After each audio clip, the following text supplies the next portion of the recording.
What if every person you meet is already telling you who they are without saying a word? The truth is, most people don't listen with their ears. They listen with their fears, their past wounds, their unspoken desires. But a Stoic sees deeper. A Stoic watches without judgment and listens without needing noise, because to truly understand someone is not to control them, but to free yourself from being deceived. Marcus Aurelius wrote that the soul becomes dyed with the color of its thoughts. But in a world filled with masks and mirrors, how do you keep your soul clear? The key is perception. Not surface-level guessing, but a trained awareness of the patterns, words, silences and motives that reveal the truth behind behavior. In this video, we are not just decoding people. We are uncovering the quiet signs that speak louder than performance. And once you begin to see clearly, you stop reacting and start choosing. So pay attention. Each moment ahead holds a tactic, a lesson, and a mirror. Stay with it, and by the end, you will not only read others more clearly, you will begin to see yourself. 1. Watch how they treat the powerless. You can learn more about a person's soul by watching how they act when they think no one important is watching. Forget how they treat you in the beginning. That can be rehearsed. Politeness can be a performance. Kindness can be a strategy. But what cannot be faked is how someone treats those they believe hold no benefit for them. The man who speaks softly to his boss but rolls his eyes at the janitor has already revealed his nature.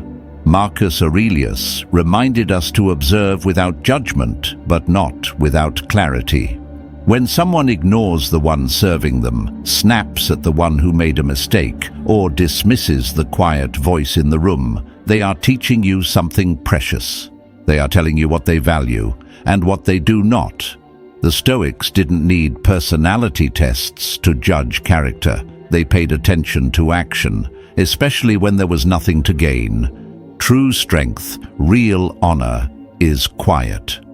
It appears when a person speaks with equal regard to the powerful and the powerless. It shows in how they wait patiently, how they acknowledge others, how they refrain from condescension even when no reward follows.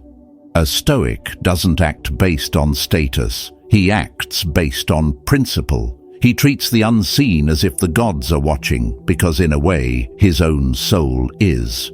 Machiavelli understood the same truth from a colder angle. He observed that when people believe no one of consequence is observing, they drop the mask. They reveal their hierarchy of value, and that's when you see their real face. He knew that one day, if your value in their eyes begins to fade, they'll treat you as they once treated the invisible. So you watch carefully, you look past the performance, and you ask not what they say about respect, but who they give it to when they gain nothing from it. Because if they cannot honor someone with no advantage to offer, they will not honor you when your advantage disappears. And that's the point where your real understanding of them begins. What comes next is to observe not what they say, but how they carry themselves when the world isn't watching. 2. Let silence reveal the truth. Most people are afraid of silence, not because it's awkward, but because it forces them to face themselves. The moment words stop filling the space, their inner noise begins to surface. A Stoic knows that silence isn't emptiness. It's presence, it's weight. And when used with intention, it becomes a mirror no mask can survive. If you want to see someone's core without asking too many questions, say less. Much less. Let them fill the space. Let them reach for comfort. The one who cannot sit with stillness will reach for noise. They will offer stories not because they trust you, but because they want to distract themselves from being seen. And in that flood of words, truth escapes. They begin to reveal what they fear, what they crave, what they hide. Seneca once said that speech should be weighed, not counted. But when someone speaks too much in silence, you see what they haven't yet mastered. The man who talks without restraint often does not govern himself. He is pulled by the need to impress, to be approved, to be understood. But the man who is whole inside does not rush to explain. He does not fear the pause. He lets the stillness speak first. And when you offer no interruption, no reassurance, no rush to fill the silence, people begin to show you who they are. Watch where their voice trembles. Watch where they hesitate, overcompensate, or break their gaze. That's where the armor thins. That's where the soul tries to hide. But silence always finds the crack. So the next time you're speaking with someone and you want to understand more than what their words are saying, don't interrogate, don't interrupt, just stop. Let your stillness be louder than their speech. Let it pull the truth out gently, because what a person says when no one is forcing them to talk is often far more honest than what they say when asked. And once you've mastered how to see in silence, the next step is learning to notice the one thing people always try to hide, even from themselves. 3. Withdraw approval and observe. Most people show you only what they believe you want to see. They adjust, they perform, they charm. But if you truly want to know someone's nature, don't feed the performance. Withhold approval, withhold warmth. Give them only your presence, calm, quiet, unreadable, and watch. This is one of the simplest but clearest tests. When you stop giving, you start seeing. A person's reaction to your stillness reveals what they were really here for. If they grow cold, their warmth was a transaction. If they push harder, compliment more, lean in with effort, it means they are ruled by a hunger for validation. If they remain steady, neither offended nor overly eager, you are looking at someone who may be dangerous, not because they're bad, but because they are disciplined, detached, and not easily moved. The Stoics understood this deeply. They believed that detachment is not the absence of feeling, but the refusal to be controlled by it. When you stop offering something for others to feed off, you create a clear mirror. The true measure of a man is how he acts when there is nothing to gain, not just what he says, but what he becomes in the absence of reward. Machiavelli used this insight not to judge, but to predict. If a person is only kind when it benefits them, that is a warning. If they stay near you when you have no titles, no favor, no attention to give, then their presence speaks louder than their words ever could. So, the next time you're uncertain about someone's intentions, try this. Give them nothing. No laughter, no approval, no praise. Just a calm presence and your own clarity. See how they respond. Because when the mask of performance is no longer rewarded, the truth slips out. And once you've seen what they are without influence, the next step is to listen carefully, not to what they say, but to what they're trying not to say. 4. Break the script. See the person. There are people who don't speak, they perform. Their words are rehearsed. Their stories are timed. Even their moments of vulnerability are crafted not to be real, but to be effective. They've studied how others respond. And now they move through life using charm like a sword and honesty like a shield. But the Stoic doesn't read the mask. He watches for the break in the script. The way to see through these polished performances is to interrupt the flow. Gently but deliberately. Ask a question that doesn't fit their story. Let their clever joke land in silence. Respond to their compliment without gratitude or denial. Change the subject just as they begin building emotional momentum. Why? Because performance needs rhythm. And when you break that rhythm, the illusion cracks. In that pause, in that slight hesitation, in that flash of discomfort, you see something real. You see the part of them that isn't planned. Maybe it's irritation, maybe fear, maybe a moment of truth they didn't mean to reveal, but it is theirs, and it is honest. Marcus Aurelius said, "The soul becomes dyed with the color of its thoughts." When you interrupt the script, the dye bleeds through the fabric. And for a brief moment, their inner world leaks out. This isn't manipulation, it's discernment. The Stoic doesn't seek to embarrass or control. He observes. He creates space for truth to rise by refusing to play along with the performance. And in doing so, he protects his peace, because he doesn't invest in who someone pretends to be, only in who they are beneath the act. And once you've seen what's hidden beneath the surface, the next step is to test what they stand on when the ground shifts. Because anyone can be loyal when the sun is shining. The real question is what they do when the weather turns. 5. Test loyalty with gentle denial. A Stoic doesn't wait for betrayal to understand someone's loyalty. He creates the condition to observe it. And the simplest way to test loyalty is not through grand sacrifice or high-stakes trials. It's by saying no, a quiet, unceremonious no. Just once, just small. Say no to a small favor. Refuse something they expected. Be less available for a short while. Offer them nothing but your continued calm. Then watch, not with judgment, with clarity. Do they remain steady, patient, respectful? Or do they begin to shift, become distant, passive, sharp, with words spoken in your absence? Seneca warned that hardship reveals character, but so does denial. A person's response to not getting what they want is far more telling than how they act when they're indulged. If they begin to criticize you, gossip, withhold warmth, or seek someone else to give them what they were denied, then you have your answer. A man who only offers loyalty when it's easy, when he is praised, favored, or given access, is not loyal. He is opportunistic.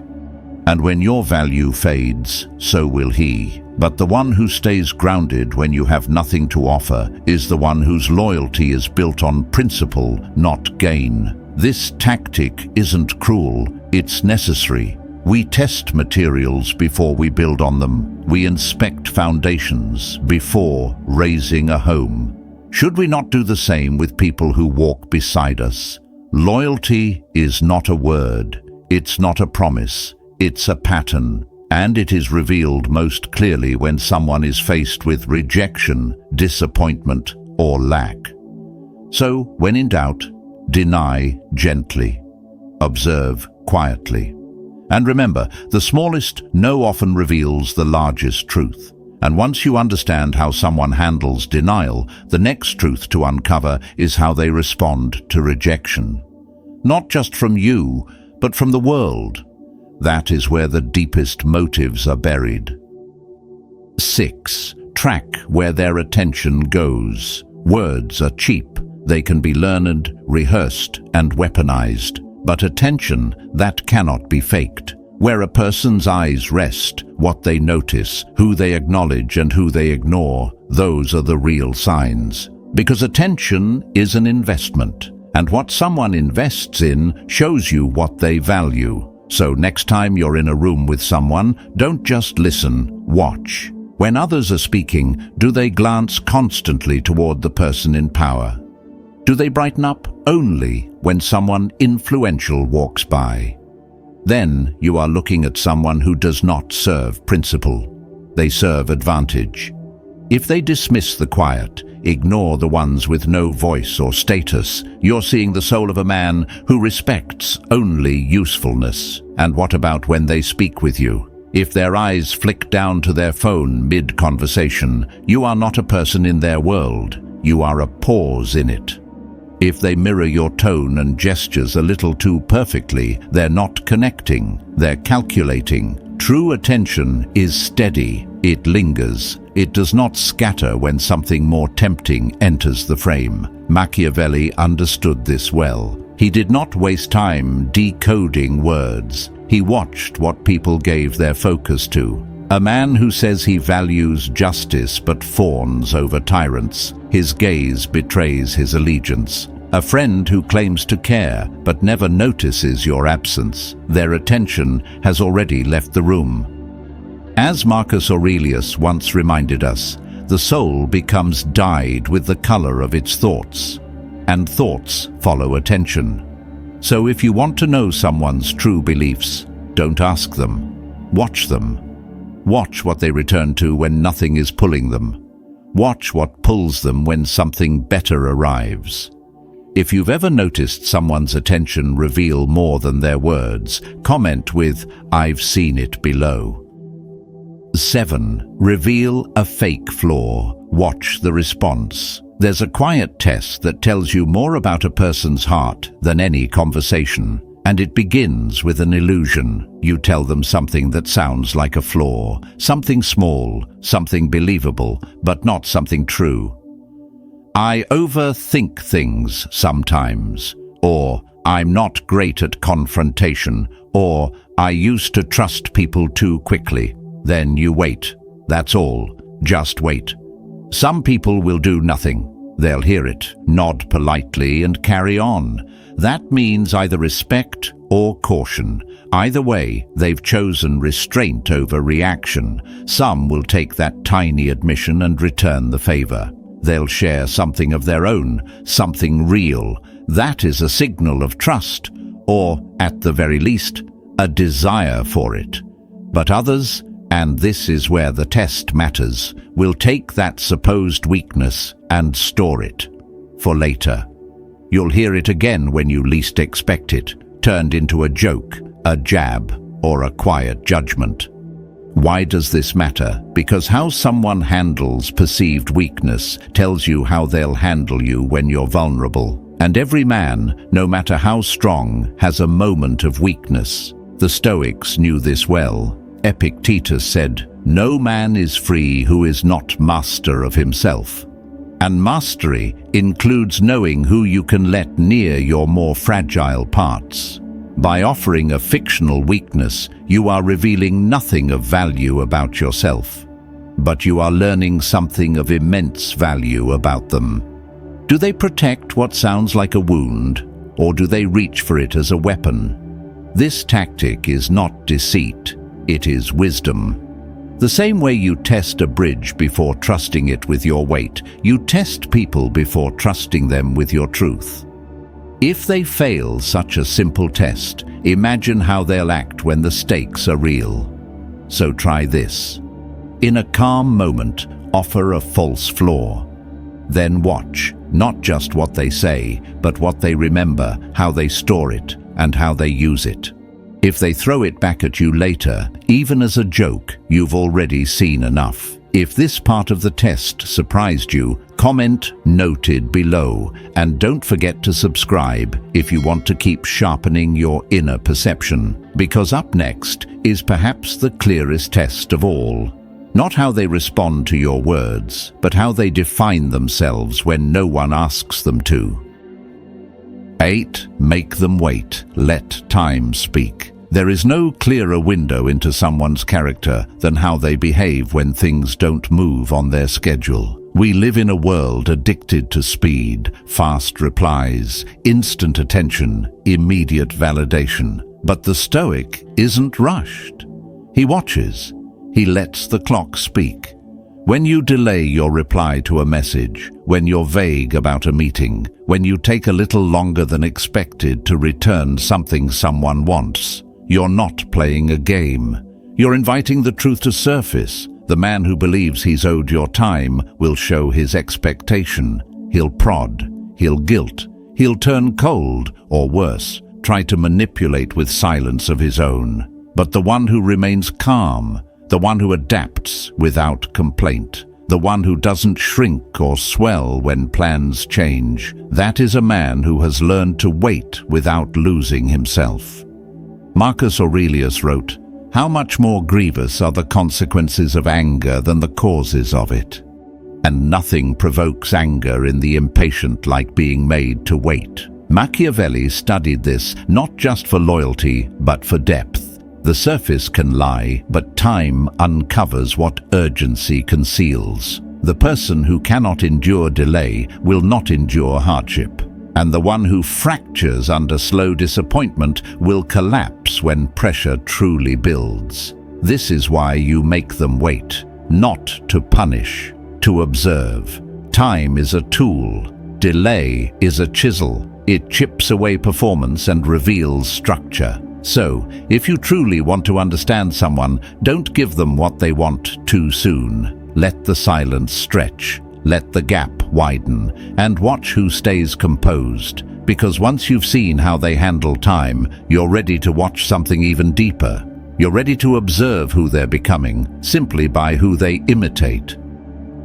9. Study who they imitate. No one is fully original, and that's not a weakness, it's a truth. Every person is shaped by what they admire, what they follow, what they borrow without realizing it. The Stoics taught us to choose our influences with care, because who you follow becomes who you are. Watch closely and you'll notice it. The way someone adopts a certain tone when around strength.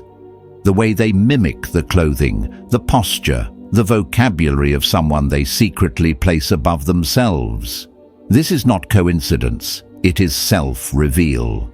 Marcus Aurelius wrote, "The soul becomes dyed with the color of its thoughts, and those thoughts often come from the people we shadow." Machiavelli didn't ask people who their heroes were. He watched them move. He listened to who they quoted. He paid attention to who they tried to impress and whose footsteps they followed. Because imitation is confession. It tells you what someone longs for. When a man copies the powerful, you know he craves dominion. When he mimics the famous, he's not searching for meaning, he's chasing applause. When he mirrors the disciplined and the moral, he wants virtue, not always to practice it, but to be seen practicing it. The one who imitates the wise may not yet be wise himself, but he's reaching towards something higher. And that's a sign worth noting. Even small details reveal much. Does she change her laugh in different company? Does he adopt opinions based on who's listening? Do they drop names, quotes, or gestures that aren't their own? These aren't harmless habits. They are indicators of who they serve inside, the invisible authority they have allowed to shape their identity.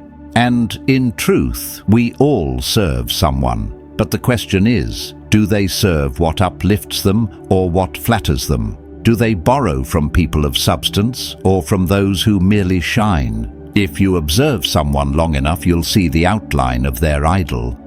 You'll see what they value, what they chase, and what they hope to become, not by asking, just by noticing. And once you've seen who they mirror, the final test becomes clear. When pressure is applied, when denial enters, and when masks drop, what identity remains? That is where we go next.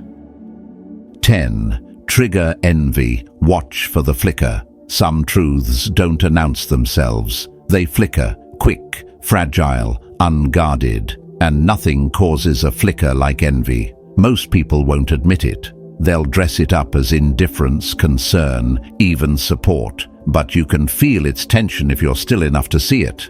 The test is simple. Say something small that raises your status without sounding proud. Mention a recent success, a compliment received, a new opportunity that came to you unexpectedly. Then pause. Let silence do the work. Look at the face, not the smile, the eyes, the corners of the mouth, the sudden shift in posture. Does their smile tighten too quickly? Do they instantly steer the conversation away? Do they minimize your win by comparing it to someone else's or offering an unsolicited caution? That's envy. Marcus Aurelius taught us to be indifferent to praise and criticism, not because they don't matter, but because they reveal more about the speaker than about us. And envy is the most dangerous of these reactions. Machiavelli understood this better than most. He feared not the man who opposed him directly, but the one who smiled too quickly at good news, who showed quiet discomfort at his success. Because envy doesn't declare war, it prepares quietly. It smiles in the daylight and sharpens its resentment in the dark. The Stoic doesn't react. He registers. He knows that envy is not an insult, it's an admission that someone feels small in your presence, even when you did nothing to provoke it. But envy is not harmless. It is the root of betrayal, the seed of slander, the quiet erosion of goodwill.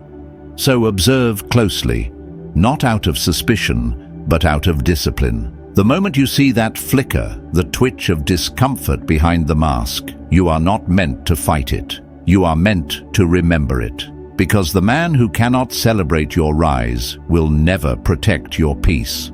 And once you've seen how someone responds to your light, ask yourself what kind of darkness they are still hiding from. Often, the easiest way to discover that is through what they claim to despise. 11. Ask what they hate, hear what they hide. People are careful when they speak about what they love. They know how to shape admiration into something admirable, but ask them what they hate, and their guard lowers. Something sharper comes out, less rehearsed, more instinctive, and that's where the Stoic listens most closely. Ask a person calmly, what kind of people do you find hard to respect? Or what behavior truly bothers you? Don't react to their answer. Just let it unfold, because what someone hates often reveals more about what they fear in themselves than what they claim to see in others. A man who says he hates arrogance may, in truth, be hiding his own hunger for recognition. The one who lashes out against liars may be quietly bending truth in his own life, and those who cannot tolerate weakness are often terrified of being seen as vulnerable. Seneca reminded us that we are often most offended by what we have not yet conquered in ourselves. Judgment, when spoken without reflection, becomes a mirror. This tactic is not meant to trap, it's meant to reveal. You're not accusing them of anything, you're simply listening to the tone, to the speed of their speech, to the way their voice rises when they speak about a certain type of person. Because when people speak in absolutes, I can't stand people who, they are often describing the very traits they fear being associated with. Machiavelli didn't waste time arguing with such people. He simply noted it. What they hated, he mapped as a threat. Not to the world, to themselves. Because the thing a man condemns most often is the trait he is still wrestling with internally. A Stoic doesn't mock this. He respects the signal. He knows that everyone has shadows, and those who yell loudest about the dark are often closest to it. So when someone tells you what disgusts them, you don't need to agree or disagree. You simply pay attention. In their rejection, you hear their confession, and what you do with that knowledge, quietly, firmly, without letting it own you, is the mark of inner discipline. And once you've seen the shadow behind their judgment, the final layer begins, reading not just who they imitate or what they hate, but what their gaze flees from when the truth gets too close. 12. Notice what breaks their gaze. The eyes don't lie, not because they always tell the truth, but because they cannot help but react to it. Direct eye contact is one of the most subtle expressions of inner steadiness. It holds presence. But more revealing than eye contact itself is what breaks it. Speak calmly and introduce certain topics: money, shame, pride, failure, loss, power, and then pause. Watch closely. Not just their words, but their gaze. Does it shift downward at the mention of past weakness? Does it dart sideways when status is discussed? Do they smile, but their eyes flinch? The eyes don't ask permission. They respond the moment the inner world gets exposed. Machiavelli understood this far beyond surface charm. He knew the eyes are not merely windows to the soul, they're the first to flee when discomfort arrives. The mind might spin explanations, but the eyes reveal what's been buried. What causes someone to look away reveals what still holds power over them.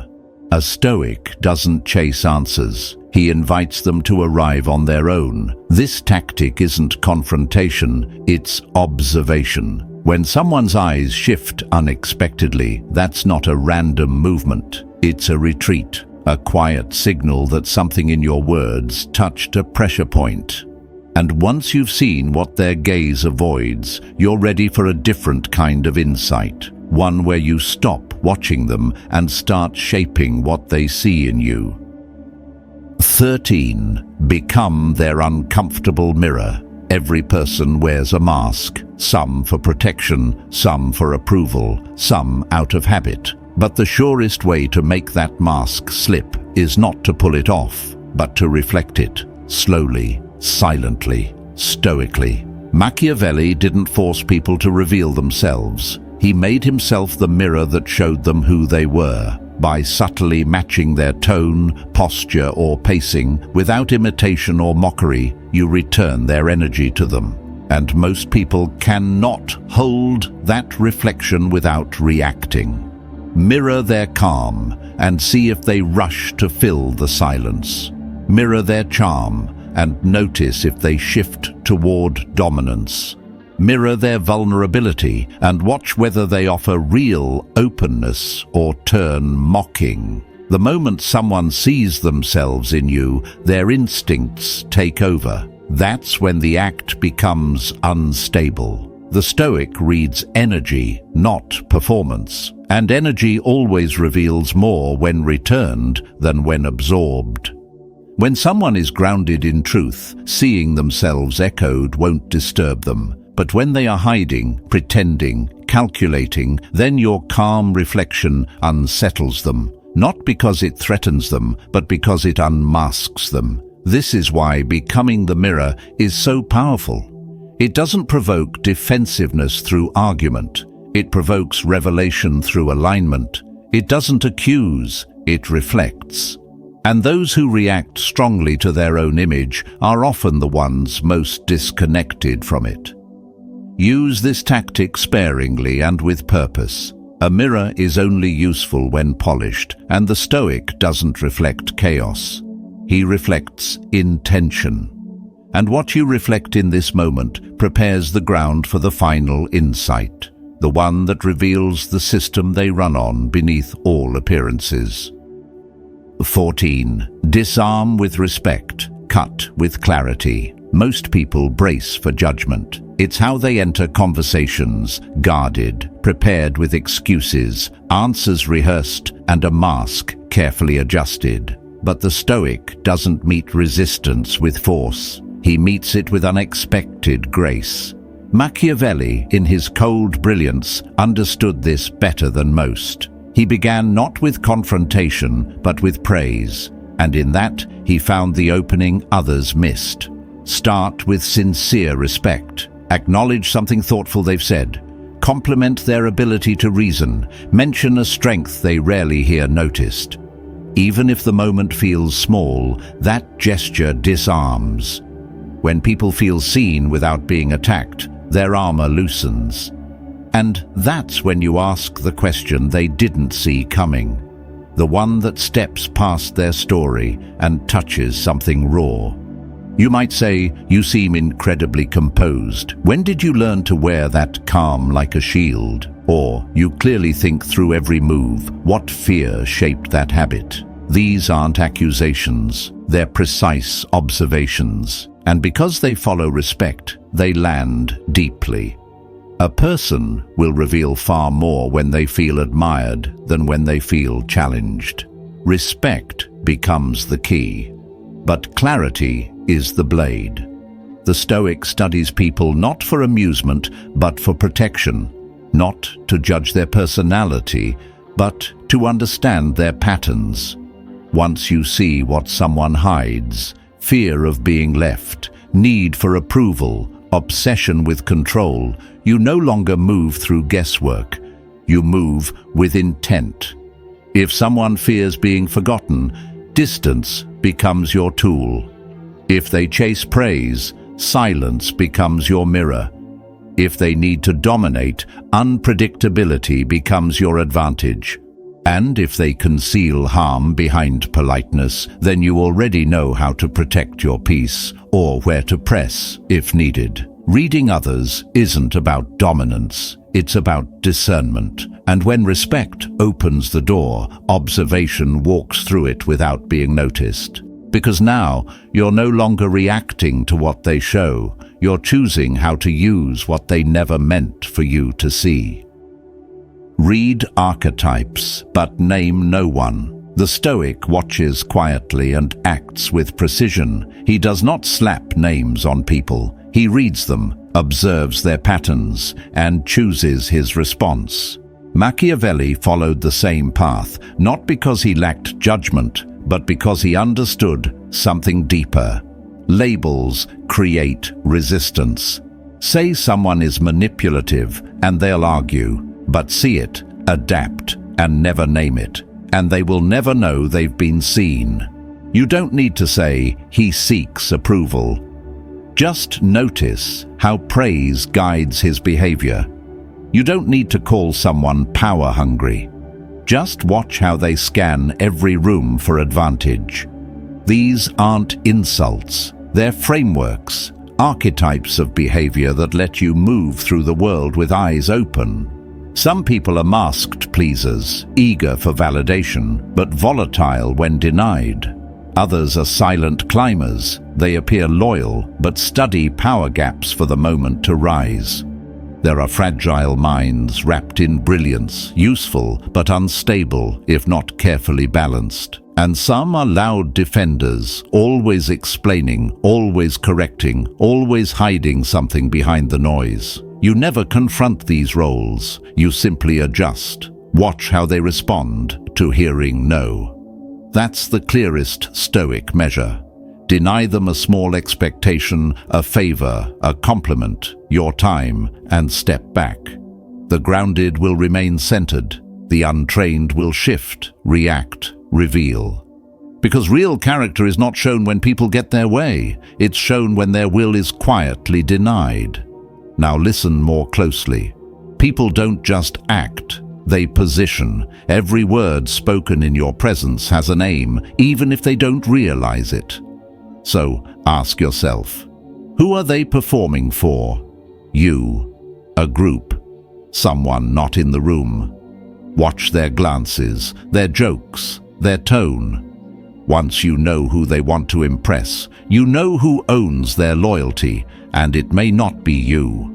When someone boasts a single trait loudly, I'm brutally honest, I avoid drama, I always put others first, start looking behind the curtain. The truth is usually the opposite. Real strength doesn't need to announce itself. It walks quietly. And the more someone highlights one virtue, the more likely it's a shield hiding what they fear others might see. Once you've read their patterns, their loyalties, and their contradictions, the final choice is yours.